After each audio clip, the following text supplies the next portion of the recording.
Over the chants of protesters, lawmakers in Indiana passed a bill late Friday night that would ban most abortions.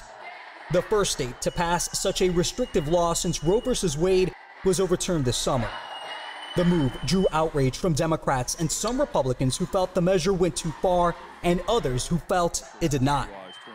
If you're pro-choice, you can't be happy. I don't know who left here happy. All I know is people need to go out and vote in November. I held my pro-choice views until the first ultrasound that I had of my very planned first daughter.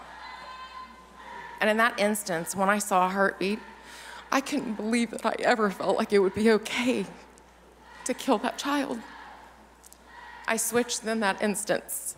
The bill was signed into law by the governor minutes after the vote.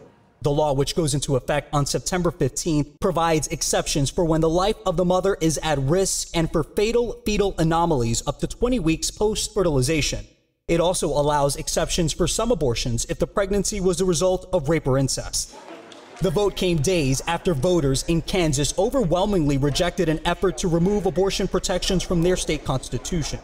On Saturday, the White House blasted the vote in Indiana. Quote, yesterday's vote, which institutes a near total ban in Indiana, should be a signal to Americans across the country to make their voices heard. Congress should also act immediately to pass a law restoring the protections of Roe, the only way to secure a woman's right to choose nationally.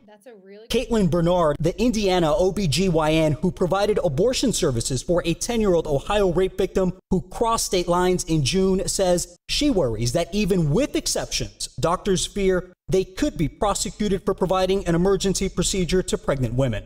You know how to save their lives, and yet you're wondering, well, who do I have to check with? Who's going to second guess me? Do I call my lawyer? Do I call the county prosecutor? Is this going to go to the state attorney general, which we know can be incredibly dangerous for physicians, as I've experienced?